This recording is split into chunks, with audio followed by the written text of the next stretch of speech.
Welcome back to Hannity. So the road to 2016 is in full swing. Some candidates are surging in the polls. Others are getting left out of the headlines. Here to explain which candidates are resonating best with you, the voters, when it comes to the more pressing issues of the day. Pollster Frank Luntz, Fox News contributor Leslie Marshall, Vice President of WPA Research Lisa Booth is with us. Good to see you all. Hi, all right, Sean. Frank, Frank, I just read this in the New Jersey Star-Ledger, and you said about Donald Trump that you have never seen anything like it in your life. On the night of the debate, you were really wrong about how he did in that debate in terms of how the people perceive him. Why the big turnaround? Why do you say that this is not like Ross Perot, that this is real? You've never seen numbers like this in all the years you've done this. What did you find out? Sean, it's no different than what you and others had to say in 2012 when you thought that Mitt Romney was going to defeat Barack Obama. After the third debate, I had my doubts, but that's a different issue. The third debate was a disaster. Well, but it's part of this is, look, I'm not a referee, I'm a researcher. And my job is to explain what I'm getting at the time. And the danger in this is, if you speak in favor of Donald Trump, they'll claim you're in the tank for him. If you speak against him and say he didn't do well, they'll claim you're just trying to set him up and you're the establishment. Let me be clear about this.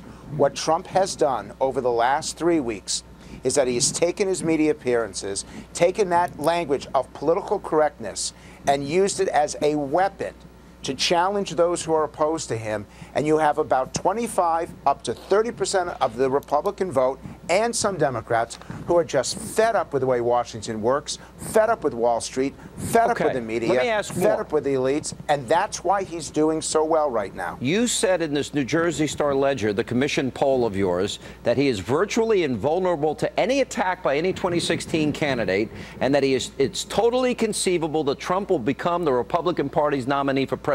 What changed so dramatically? He's been able to monopolize even a conversation like this. There are hundreds of thousands, if not millions, of Trump voters that will watch this interview right now, either in this airing or the one that comes on later.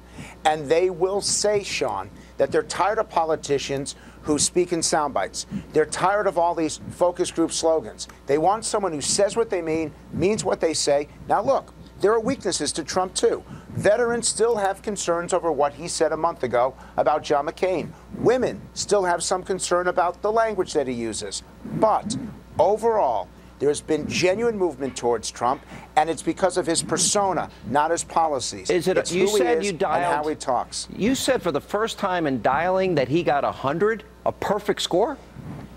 He reached when he was talking about how badly our veterans are treated in America, and I'm glad you raised that. When he talked about the fact that the VA still hasn't been fixed, our Republican voters thought that was perfection because they believe that our veterans should be supported. So that's what's going on right now. And Sean, you've never seen 100 before. You've never seen 100. I've never seen 100. Wow. In this election cycle, we've not seen 100. Sean, right, Lisa. I'll get that. I'll get you those clips so you'll be able to show your viewers. All right, Lisa. Well, Sean, I think what we're seeing right now is that illegal immigration is front and center in the 2016 election. That's obviously clear here. Look, and I think voters are angry right now. They're angry about President Obama's executive action on immigration. They're angry about the border surge last summer. What they're saying is lawlessness, and they're saying that from President Obama.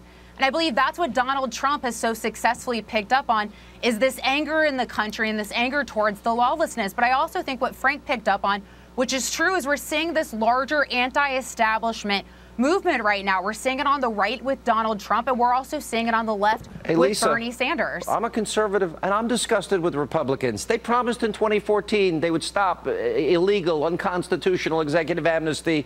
They fund it. They still haven't repealed Obamacare. So I'm one of those conservatives. Sean, I think you're right about that. I think that's what's going on here as well. Look, I think a lot of the people that are supporting Donald Trump, it's not just his policies. It's not just a cult of personality. Right. What it is it's really just, saying, I'm sick and tired of you, Republican Party. I'm sick and tired of you, President Obama. Because they're weak and they're timid and he's not. And it's bucking the establishment. But by the way, Ted Cruz is a strong conservative. He's standing up to the establishment. Scott Walker did it in Wisconsin. Leslie, I have a different question for you. Clearly, Barack Obama gave the wink and the nod to crazy Uncle Joe to get into the race, and he's sticking it to the Clintons. That does not bode well for your coronation. What are you going to do?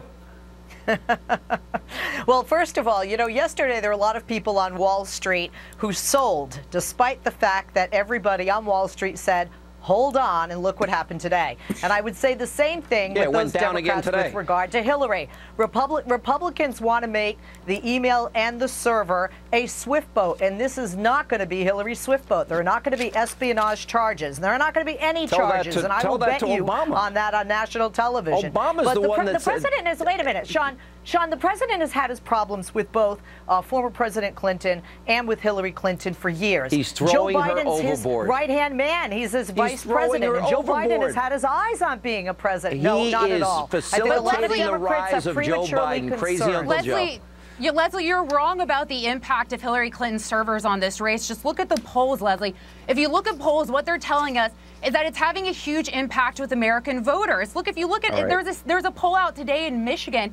Hillary's losing to a Republican candidate there. If you look at other swing states, Hillary Clinton's losing there, and the majority of Americans do not trust her. All right, I got to roll. My prediction is she's not going to survive. She's not going to survive.